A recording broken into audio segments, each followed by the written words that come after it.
Buenos días, estimados alumnos. El día de hoy vamos a tener una clase de lengua y literatura y vamos a tratar temas muy importantes que nos van a servir a nosotros, como por ejemplo los elementos del lenguaje, las funciones del lenguaje, niveles o registros del habla, las figuras literarias del blog, utilidades del blog. Y vamos a ver algunas técnicas importantes para mejorar nuestra comprensión, como por ejemplo el subrayar, el resumen, el parafraseo, que son técnicas que nos ayudan a poder aprender de mejor manera y mejorar nuestra lectura comprensiva. A continuación les voy a compartir pantalla para que hagamos un viaje por todos estos temas. Voy a compartirles una presentación que he realizado en email. Aquí vamos a topar temas muy importantes de nuestro curso.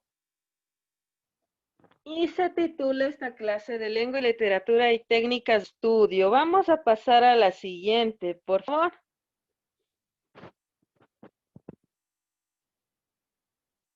Y en este viaje hemos llegado a lo que es el blog.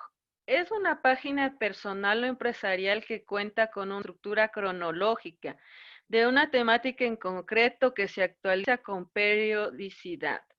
Como vemos aquí, el blog nos da la oportunidad de expresar y de compartir nuestros conocimientos, ya sean de tipo científico, personales, de algo que queramos actualizar continuamente para que las personas lo lean y a la vez interactuando con nosotros.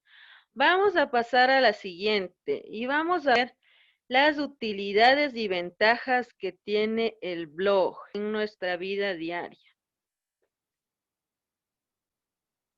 Las utilidades del blog son muchas y muy importantes. Las principales las he guardado aquí. Un blog permite organizar nuestro conocimiento y estar actualizado en la información. Un blog demuestra que Internet es un medio para divulgar la ciencia. Un blog permite hacer pruebas de ensayo y error y recibir retroalimentación de la audiencia. En los blogs podemos ser nosotros mismos, ágiles, constantes. Ahí vemos algunas de las más importantes ventajas de utilizar un blog, ya sea como editores, como escritores o como lectores, que de las dos maneras nos vamos a enriquecer. Vamos a pasar al siguiente, por favor, en este viaje que tenemos en el momento actual. Y vamos a ver una técnica adicional de estudio que es el subrayado. Como sabemos, las estrategias cognitivas de comprensión nos permiten y nos ayudan a elevar nuestro nivel de aprehensión, conocimiento y a su vez ayuda a que este mismo conocimiento se guarde en nuestra mente. El subrayado es una de esas técnicas que nos ayuda a mejorar nuestro nivel de comprensión lectora y a poder reducir el tiempo que estamos utilizando, efectivizar nuestro tiempo. Y aquí tenemos algunas preguntas importantes.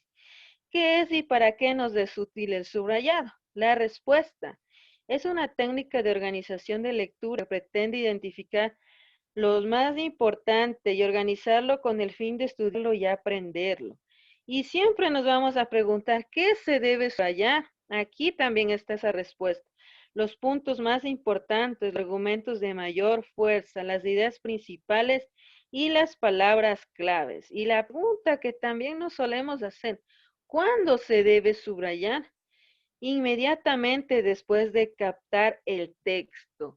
Esta técnica de estudio es muy importante y nos ayuda a jerarquizar las ideas, a reconocer qué es más importante y qué es menos importante, y así ya no tener que volver a leer grandes libros, sino que nos basamos simplemente en el subrayado que hemos hecho de las ideas más importantes. Vamos a pasar a la siguiente, por favor.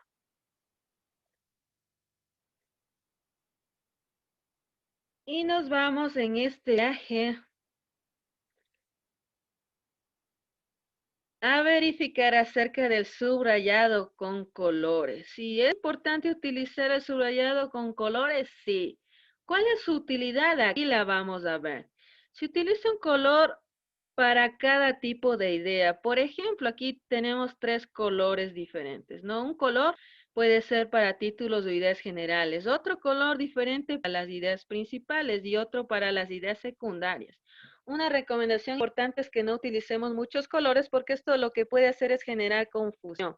Lo más importante es que utilicemos 3 colores básicos que nos permitan recordar qué es lo más importante que hemos leído, cuáles son los datos significativos y que los podamos aprender. Vamos a pasar a la siguiente parada de nuestro viaje.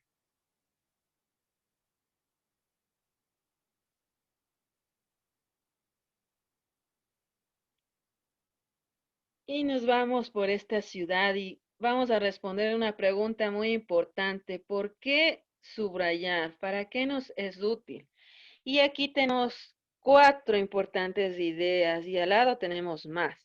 Facilita el repaso rápido, favorece el estudio, evita las distracciones y la pérdida de tiempo.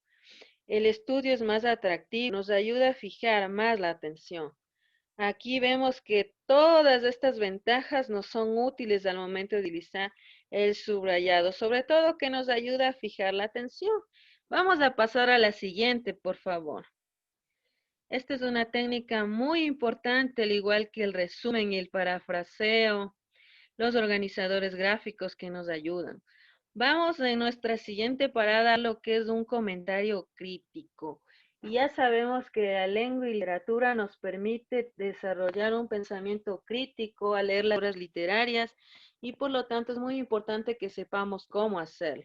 El comentario crítico es un texto de opinión en el que exponemos nuestro modo para pensar acerca de un tema normalmente de actualidad y argumentamos para apoyar lo que nosotros pensamos. Este texto es de tipo expositivo y también argumentativo, ya que nos permite expresar nuestro punto de vista, ya sea a favor o en contra de determinado autor o de determinada obra. La lengua y literatura nos permite expandir nuestro conocimiento, leer de diferentes autores y a su vez reflexionar acerca de lo que hemos leído, adoptando una postura ya sea a favor o en contra de determinado contenido, lo cual es muy importante y nos ayuda a acrecentarnos conocimiento y a poder aprender cada día más. El comentario literario es un texto creado para esto, justamente para explicar y enjuiciar lo que nosotros hemos escuchado o hemos leído en determinada obra literaria, que es muy importante para nuestro crecimiento personal y profesional. Vamos a pasar a la siguiente, por favor.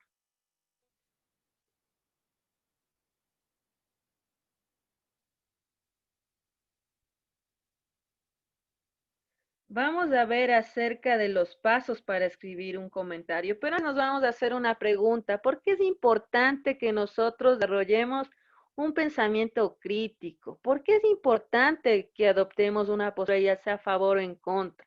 ¿Y por qué es importante que nosotros manifestemos esa postura que hemos adoptado? Todas estas preguntas nos permiten conocer realmente la intención y la función de realizar estas actividades mentales, verbales o escritas. Es importante que nosotros nos expresemos, que nosotros adoptemos una postura, porque esto nos permite crecer como profesionales y como seres humanos, nos permite escoger y jerarquizar lo más importante que nosotros estamos viendo o estamos escuchando. Es importante porque desarrolla nuestra mentalidad, nuestra creatividad, nos ayuda a tomar una postura y sobre todo nos ayuda a fomentar lo que nosotros estamos expresando, emitir un argumento basado en razones. Y vamos a ver los pasos para escribir este comentario. El primero, plantear y delimitar el tema. El siguiente, bosquejar las ideas principales sobre el tema y luego desarrollarlas. Emitir un juicio crítico sobre el asunto y plantear la solución más oportuna. Como vemos, la lengua y literatura también nos impulsa a buscar soluciones referente a los temas de actualidad que nosotros vivimos, que estamos atravesando. Ahí vemos en la imagen el mundo con un foco alrededor. Eso simboliza las ideas. Todo esto nos permite pensar, analizar y reflexionar todos los asuntos referentes que estamos atravesando, sobre todo en las situaciones que vivimos en la vida cotidiana. Vamos a pasar a la siguiente, por favor.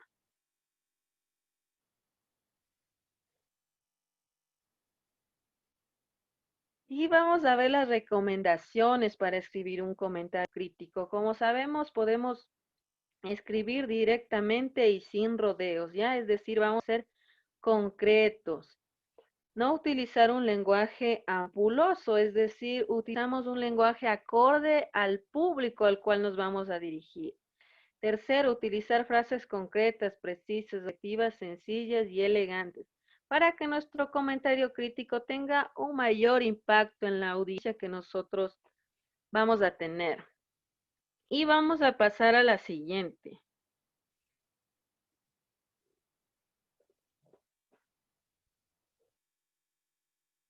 Y nos vamos en este viaje, vamos a hacer una nueva parada. Y vamos a ver qué es el editorial, ¿ya? Y vamos a captar las diferencias que existen entre el comentario crítico y el editorial. Y aquí tenemos el concepto. El editorial es el análisis y enjuiciamiento de los hechos más sobresalientes del día. En el caso de los diarios o de la semana, la quincena y el mes, en las revistas. Como vemos, aquí el editorial nos permite también leer análisis y enjuiciamiento de hechos. Esto se publica en los diarios, en las revistas y refleja generalmente la postura del medio de comunicación que es dueño de este editorial. Vamos a pasar a la siguiente, por favor.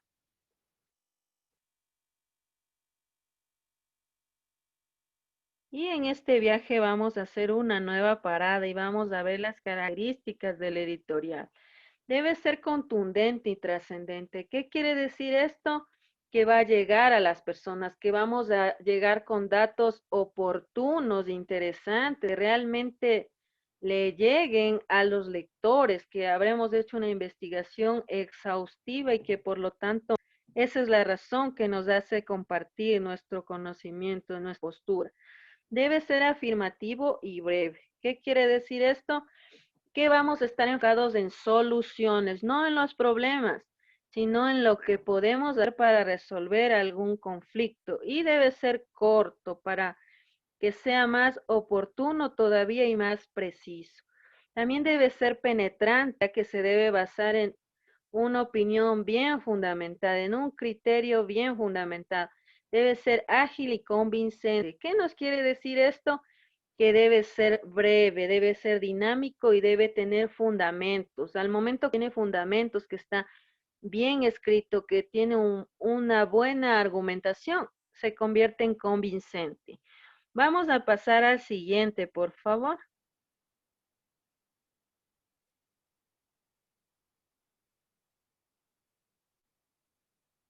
Y nos vamos en este viaje a nuestra última parada y es las recomendaciones para escribir un editorial. Como sabemos, la lengua y literatura nos permite desarrollar un pensamiento creativo y mejorar también en nuestra escritura. A su vez que vamos a saber las técnicas para reconocer un editorial y también para nosotros mismos poder escribir.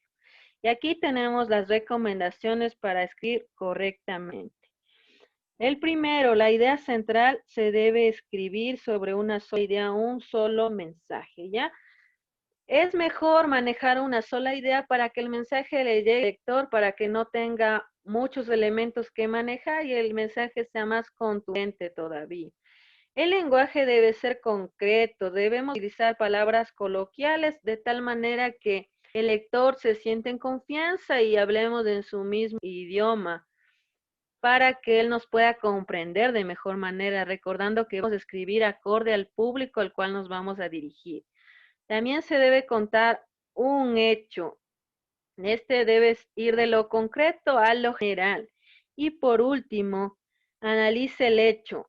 ¿Qué quiere decir esto? Que nuestro editorial va a aportar datos, cifras, estadísticas, cantidades, argumentos y razones, por lo que es muy importante hacer una investigación que se pueda basar en datos reales, cifras reales. Como aprendimos en el texto argumentativo, nosotros vamos a dar razones bien fundamentadas para nuestra opinión, nuestro criterio. Y nos vamos a salir de esta parada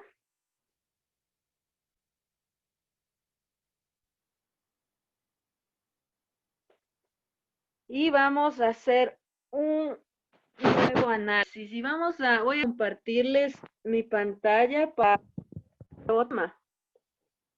Y aquí vamos a ver la segunda parte de nuestra clase y nos vamos a la pantalla compartida, por favor.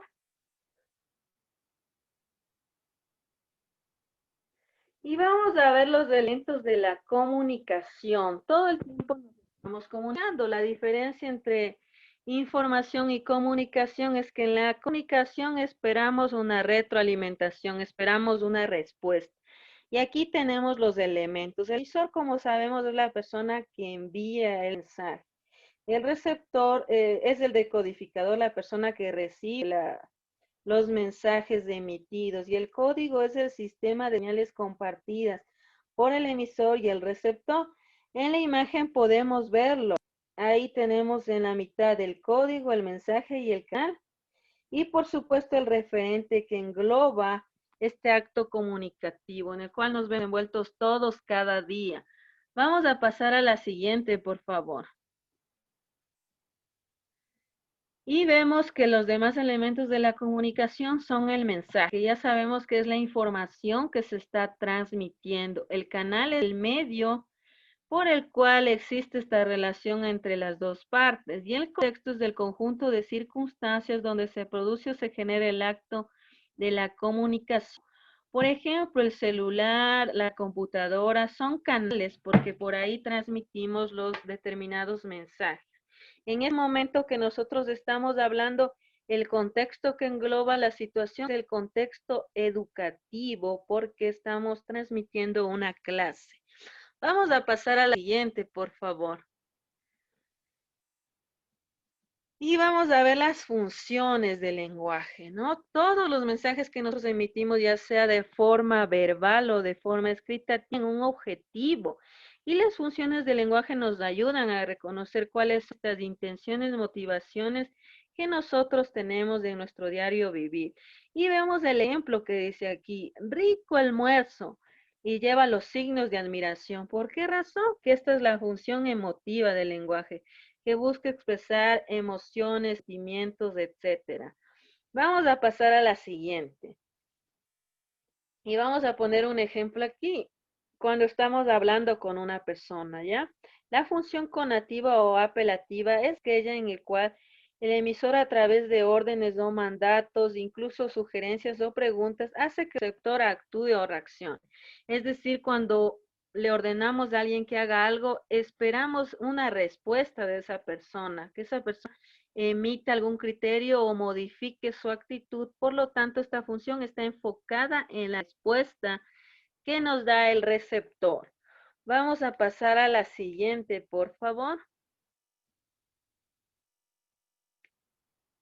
Y vemos la función referencial o informativa. En resumen, esta está enfocada en transmitir simplemente una información, mas no verifica la respuesta del interlocutor, como por ejemplo la fórmula del agua H2O. Es una información que se está transmitiendo. Vamos a pasar a la siguiente, por favor.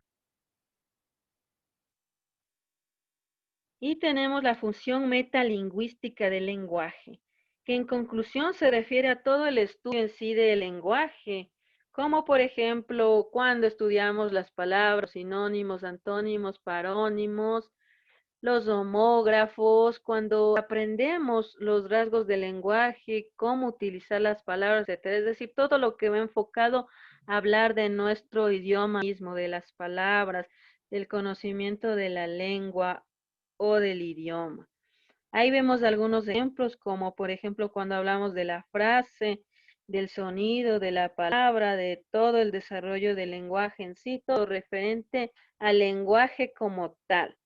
Vamos a pasar a la siguiente, por favor. Y vemos la función fática o de contacto y nos vamos en la imagen que estamos viendo, que el profesor está respondiendo alguna duda a su estudiante. Esta función trata de verificar si la comunicación se está llevando a cabo de forma efectiva. Es decir, incluso a veces interrumpe para saber si está bien, si el mensaje se está captando, si se está receptando, como cuando hacemos preguntas a los alumnos para saber si nos están escuchando, si nos están poniendo atención. Ese es el objetivo de la función FATCA o de contacto, verificar que la comunicación se está llevando a cabo como tiene que ser. Vamos a pasar a la siguiente, por favor. Y tenemos la función poética, y esta se centra en la forma y disposición en la que se transmite el mensaje. Es utilizada en la literatura o en la publicidad. Y la función poética, la palabra poética viene de la poesía. Y aquí tenemos una frase muy importante de Gustavo Adolfo Bécquer. El recuerdo que deja un libro es más importante que el libro mismo, ¿ya? ¿Qué nos quiere decir? Haciendo una inferencia de esta frase, que lo más importante es el conocimiento que hayamos obtenido del libro. No importa si no sabemos qué libro era, qué autor era, la enseñanza es lo más importante, el conocimiento que logramos a través de las palabras de un autor. Cómo crecimos a leer y aprender estos conocimientos que los autores nos dejan en sus libros. Vamos a pasar a la siguiente, por favor. Y vamos a ver otro tema, y este es el nivel de los registros del habla. Esta es la lengua estándar, y ahí vemos a una periodista que está transmitiendo en vivo. Se utiliza por el mayor número de hablantes, en este caso los periodistas, y su intención es hacer entender, ya que lo que busca es que el público no identifique de qué región es esta persona, para no escuchar acento y que a veces sea un poco confuso, como cuando una persona suele hablar muy rápido, no le entendemos del todo. Sin embargo, cuando la persona habla en un lenguaje estándar, mantiene la parte verbal que le pueden comprender las demás personas. Es una lengua estándar, por lo tanto es más comprensible y da mayor asequibilidad a los que le escuchan. Vamos a pasar a la siguiente. Y la lengua culta, que es la que nosotros debemos manejar como estudiantes y profesores. ¿Cómo se caracteriza? Respecto a las normas lingüísticas, se caracteriza por la riqueza y precisión en el uso del vocabulario. Se emplea la corrección y complejidad en el uso de estructuras gramaticales. ¿Ya? Esa es la aspiración que debemos tener todos. Y vamos a pensar en ejemplos de personas que manifiestan esta lengua culta en su diario vivir. Y nos vamos a encontrar que vamos a pensar en los profesionales, en los estudiantes, en las personas que capacitan, dan conferencias, utilizan, tienden a utilizar este lenguaje, los escritores, los poetas, una lengua culta que respeta las normas lingüísticas. Y por medio de esto también sabemos las personas que leen, que se instruyen, que se preparan, que quieren ser educadas, que respetan las normas del lenguaje, etcétera. Vamos a pasar a la siguiente. Y tenemos el ejemplo de la lengua vulgar, ¿no? Aquí se emplean vulgarismos y no se respetan las normas generales de la Real Academia de la Lengua Española. Y no debemos caer en esto, sino que debemos de estructurar bien todas las frases que vayamos a decir o que vayamos a escribir. Esto es un trabajo de todos los días, preparándonos y aprendiendo. Vamos a pasar a la siguiente, por favor. Y vamos a ver la lengua técnica. Vamos a basarnos en los verbos que están en el lado derecho de la pantalla. Su significado es propio e inherente a determinada profesión u oficio. Es propio y adecuado para su comunidad. Como por ejemplo, si un chef nos habla de cortar pimientos en julianas, algunas personas le van a entender, más específicamente su lengua técnica va a entender a alguien que esté involucrado en este campo del conocimiento. Y para los demás va a ser un poco difícil. Igualmente, cada profesión tiene su lengua técnica, como los profesores, los abogados, los doctores, los chefs en este caso, y entre ellos se entiende mejor. Vamos a pasar a la siguiente, por favor. Y vamos a terminar con la lengua literaria. es aquella en la que domina la función poética del lenguaje, como ya habíamos hablado antes de las funciones del lenguaje. Es la que utilizan comúnmente los poetas. Por lo tanto, todos estos tipos de lenguas son importantes que nosotros los conozcamos y lo aprendamos. Y vamos a salirnos de esta presentación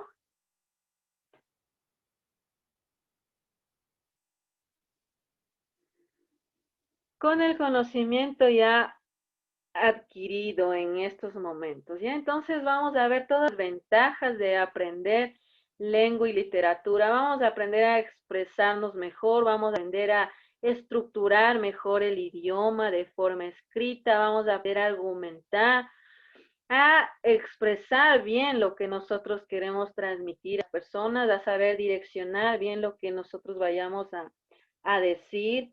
Por ejemplo, como ya aprendimos en el editorial, en el comentario crítico, la lengua y literatura nos permite ampliar nuestros conocimientos y a la vez tener un pensamiento más crítico para hacer análisis, para investigar y poder ofrecer algo mejor a las personas que nos escuchan y a las personas que nos leen, porque nuestro pensamiento se abre y tenemos esa intención de investigar, de buscar y de basarnos bien en las investigaciones. Les agradezco por estar presentes en esta clase y les mando un saludo a todos. Y les invito a que podamos leer, podamos practicar las técnicas de estudio, las estrategias cognitivas del lenguaje para poder tener una mejor calidad de lectura comprensiva y por supuesto que esto también ayuda a trabajar nuestra inteligencia y nuestra comprensión lectora. Muchas gracias por haber ingresado a nuestra clase virtual. Me despido de ustedes y les mando un abrazo.